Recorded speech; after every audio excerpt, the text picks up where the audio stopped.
All right, we are good to go on my end. I apologize.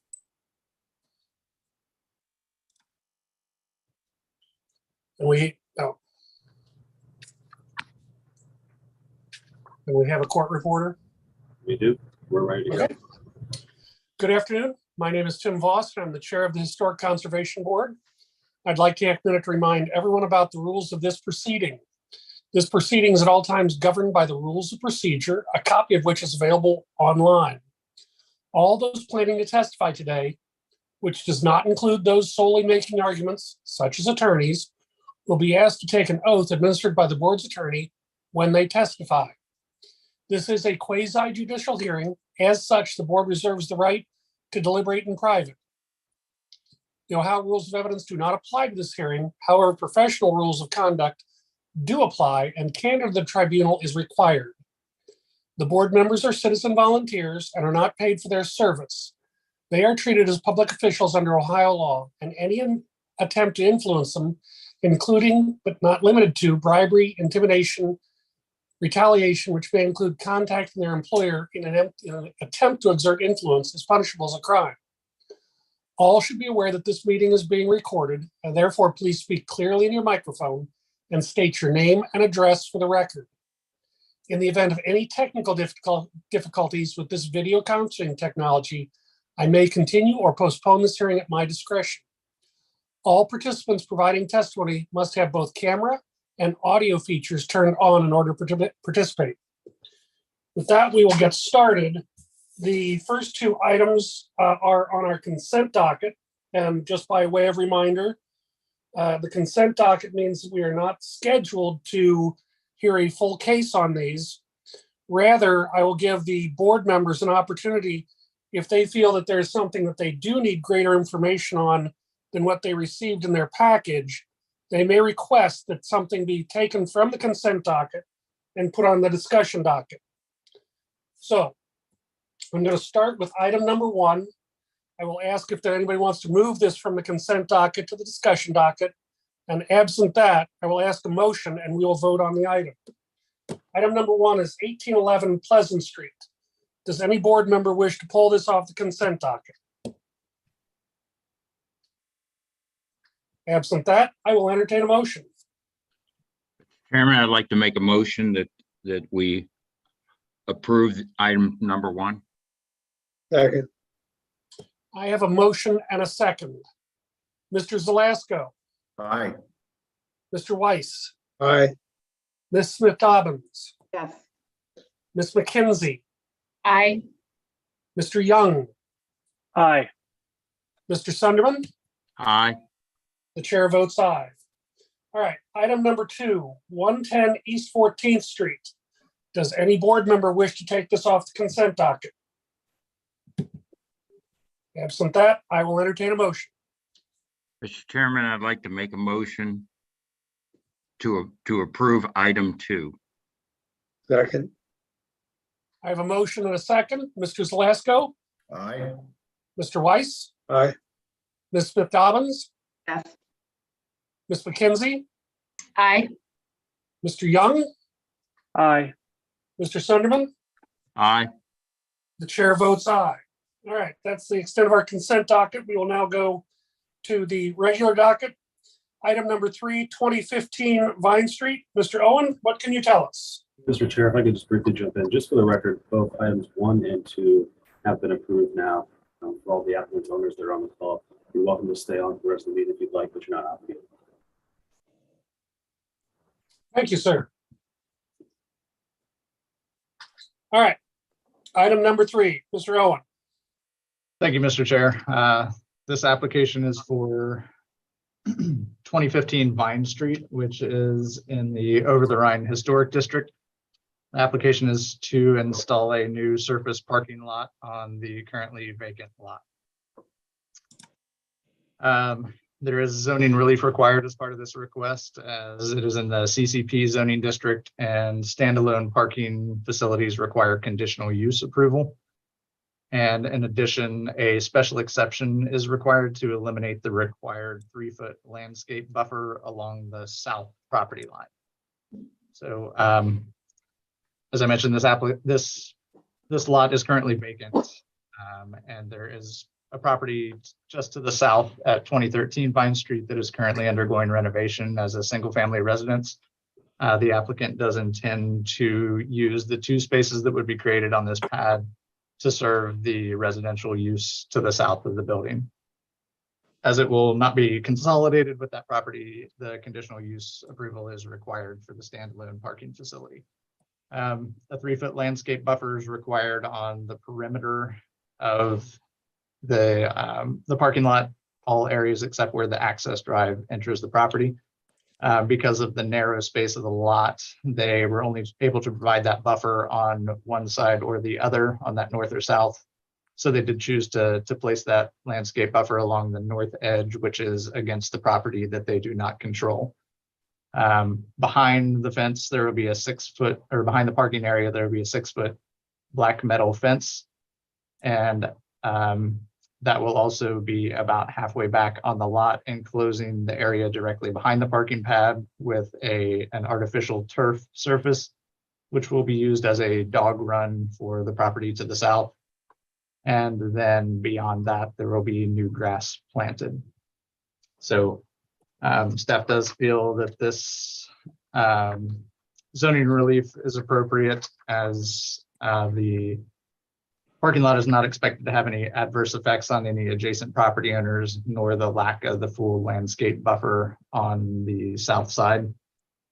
So staff does recommend approval of the conditional use for the parking lot in the CCP district, and also recommend approval of the special exception to eliminate the required 3-foot landscape buffer on the south property line. As far as the certificate of appropriateness, staff does recommend approval of the COA for 2015 Vine Street, including any revisions submitted for permit, subject to staff review and approval, with the condition that the building permits be issued within 2 years of the decision date, or the COA shall expire. Thank you very much. All right, we have Kyle Campbell signed up as the applicant. Mr. Campbell, do you have anything to add that Mr. Owen has not told us?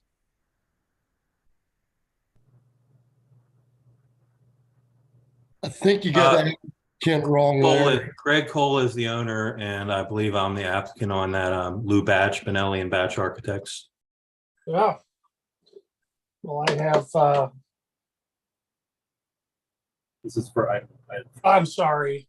Yes, I'm sorry. It would help if I would catch up and not look for 1 and 2 applicants. All right, Lou Batch is the applicant. Greg Cole, which one of you would like to speak on 2015 Vine Street? I apologize.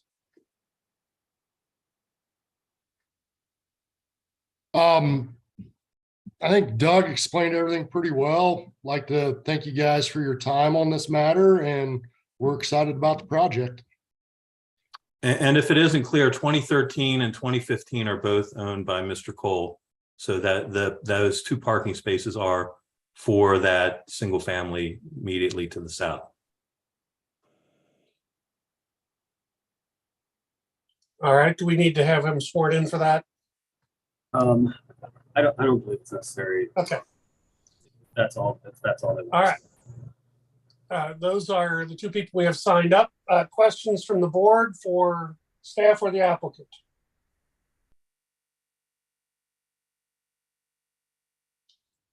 Absent that, I will entertain a motion. Mr. Chairman, I'd like to make a motion to approve both the zoning relief and the certificate of appropriateness as laid out by staff. Second. Second. I have a motion and a second. Mr. Zelasco, Yes, aye. Mr. Weiss, Aye. Ms. McDobbins, Yes. Ms. McKenzie, Aye. Mr. Young, Aye. Mr. Sunderman. Aye. The chair votes aye. All right, item number 3, which is important for me to keep track of, is approved. Item number 4, 1215 Main Street, Mr. Owen. Thank you, Mr. Chair. This is an application for 2015 Main Street in the Over the Rhine Historic District. The applicant is proposing to renovate the existing building which is currently vacant and was most recently used as a religious assembly use. The building has a unsympathetic facade treatment currently on the property, consisting of wood siding that covered the original brick on the front. There's also a pediment canopy over the front entrance that is not original to the building and is not compatible with the existing architecture. The applicant is proposing to strip off those existing treatments to reveal the original brick behind it, restore that front facade based on the original brick material, and also restore the front storefront area, which is currently boarded over with that pediment over the front entry. So the hope is that once that material is removed from the storefront, the original members will be still in place behind that, and it can be simply renovated and kept in place. If it's revealed that that material is missing or severely deteriorated, then it would be removed and the new storefront would be installed in the same configuration as shown on the plans. In addition to the work on the front facade, the interior will be entirely renovated, and also there will be a large deck placed on the rear of the property. It is directly behind the building, so it will not be highly visible from the main street facade. Won't be visible at all when standing in front of the building. There is a vacant lot next to it with a garden on it. There may be some minor viewpoints to the rear deck from that, but it is nothing substantial. So staff does feel that this is a good project and appropriate for the district, returning that building to a more compatible form through its materials and form. So staff is recommending approval of the certificate of appropriateness for 2015 Main Street, including any revisions submitted for a permit, subject to staff review and approval, with the condition that the rear deck shall be stained or painted after construction, and the building permits must be issued within 2 years of the decision date, or the COA shall expire. Thank you, Mr. Owen.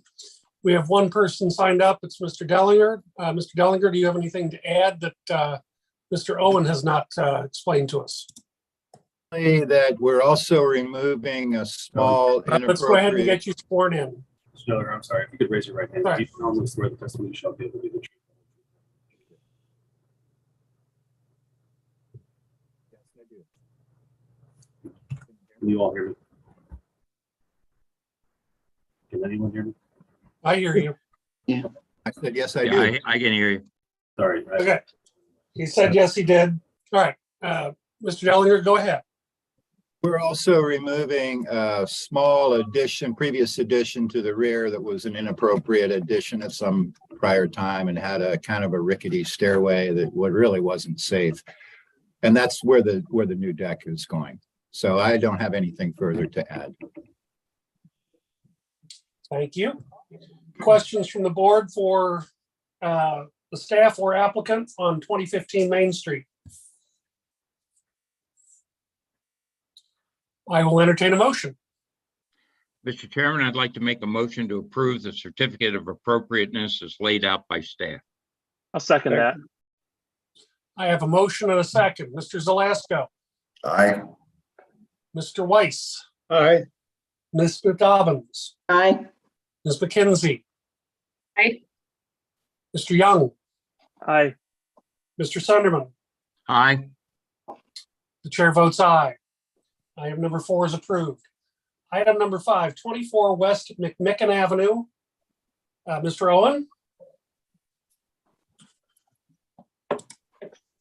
Thank you, Mr. Chair. This is an application for a certificate of appropriateness for 24 West Mcmicken Avenue in the Over the Rhine Historic District. This property has been before the board several times in the past. The applicant is proposing some modifications to the previous approvals that were granted, requiring further board review. So basically, the majority of the changes that are proposed currently were previously approved to the board by the board, with one significant difference, which is on the West Mcmicken Avenue elevation, the applicant is proposing new balconies on this facade at the two window openings in those westernmost bays that would be connected by structural supports to the ground with a roof over the balconies. And then also he is proposing to alter the window openings to install a set of doors between those two existing windows that would allow access onto the balconies. So on the screen, the image at the top is the most recent proposal that was approved. So you can see on this, at that point, there were cantilevered balconies with no roof and no door opening between the two windows. On the more eastern facade, the balcony or the decks are shown here with a staircase that has been altered to remove the staircase. The decks would remain and a roof would be placed over the balconies, similar to what's proposed on Mcmicken. So the majority of the that deck structure on that east facade was already approved, aside from the roof over the top of it. So this property does have a complicated history. In the staff report, I laid out some of the important applications and dates that have come before the board on this property. So I won't go through all that again, but just as a general review, in 2017, the Historic Conservation Board denied the door openings in between the existing window openings on the property.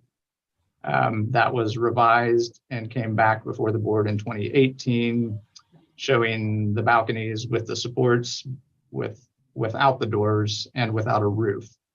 That was approved at that point.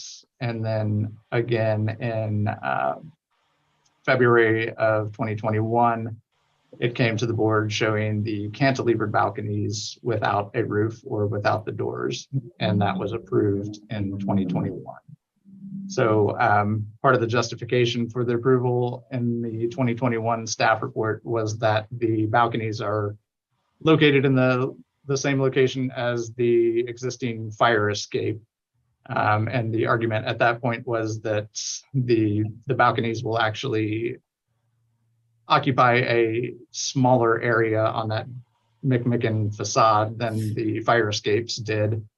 And it was recommended for approval, and the board did approve that. So with the current proposal, staff has no issues with the roof over the balcony on that eastern elevation drawing, as that will not be highly visible from Mcmicken Street due to the being set back from the street, and it will not be highly visible from the Vine Street side as well, because it is placed within that inset area of the building. So staff doesn't have issues with the roof over this side staircase or the removal of the previously approved staircase on that deck.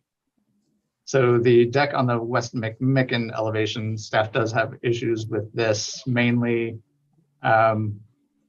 this is the elevation that is most visible from the West Mcmicken Street area. And staff feels that the doors, whether the roof is present or not, the doors are still not appropriate on this building, as they do constitute a major alteration to the existing window openings. The board had previously ruled against these doors, and staff does not feel like adding the roof changes that substantially enough to recommend approval of those doors. So staff does still recommend denial of that. Additionally, staff recommends denial of the roof structure over the balconies, as it is a significant addition on the main facade, which is otherwise fairly simple and unadorned, and having that roof structure attached to that facade, especially along with the door openings, but even without it, it does draw the eye to that point and takes attention away from the remainder of the historic facade. So I would note that I did speak with the chief building official, Art Dahlberg, on this. He did have some concerns with slippage and safety on the decks, as Mr. Reinhouse alludes in his application materials. However, he did not agree that the only way to solve that issue was by placing a roof over them. There are other solutions that could be possible, such as choosing a different decking material for that roof that would not have a slippery surface, or even applying a non-slip surface to the existing boards on the deck. So staff feels that there are other ways to address the safety concerns rather than roofing the decks in an unsympathetic manner based on the conservation guidelines. So with that being said, staff recommends approval of a COA at 24 West Mcmicken Avenue for the addition of structural supports extending from the base of the third floor balcony to the ground on the West Mcmicken Avenue facade, and the roof, balconies, and structural supports extending to the ground on the side, the southeast elevation right here, with the following condition: that the building permit must be issued within 2 years or the COA shall expire. And staff recommends the board deny the certificate of appropriateness at 24 West Mcmicken Avenue for the proposed new door openings at the balconies and the proposed roof over the balconies on the West Mcmicken Avenue facade.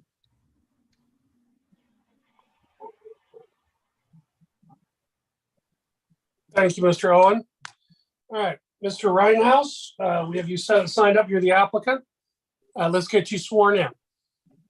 Mr. Reinhouse, can you raise your right hand? Do you solemnly swear the testimony you shall give will be the truth, the whole truth, I do. All right, what would you like to add that staff has not told us? Good afternoon, Mr. Voss and Mr. Owen and members. Thanks for the opportunity to be here and participate. I would title my comments, Original Approvals Matter. And I'd first like to read a quote from the urban conservator, Mr. Owen, that comes from an email from July 19th of this year. Quote, "We prefer the originally approved balcony plan," end quote. After reading Mr. Owen's statement, I thought maybe now, with a new urban conservator, I may be allowed to move forward completing the unfinished openings, which were part of my originally approved development plan, approved by the Historic Conservation Board as part of their preliminary design review, then again approved with preliminary design review revisions, and subsequently repeatedly approved, referencing the Historic Conservation Board's preliminary design review approval with the issuance of multiple construction permits. I have another quote from Mr. Owen from today's report for COA 2022-047. Quote, "As nothing has changed, staff still recommends approval," end quote. The Historic Conservation Board has just considered approving another multiple permit narrative in order to finish uncompleted work earlier on today's agenda. Finishing uncompleted permitted work is a preferred outcome for plan examination, especially with my current phased construction permit, which has been described by staff as achieving a benchmark. Historic Conservation Board submission deadlines require I submit my statement before knowing the contents of the urban conservator's report. Unfortunately, in his report, there are several serious factual errors and omissions that collectively serve as a basis for a recommendation of denial. Some of these errors and omissions I have challenged with previous responses to the most recent former urban conservator, but maybe this urban conservator wasn't aware of those recorded corrections, for he might not have then cited such a list of misleading references or omitted relevant information. I'm again willing to provide a detailed response countering, correcting each one of those errors and omissions, which I believe will more plainly provide the urban conservator and the Historic Conservation Board with relevant references of record, encouraging a decision of approval.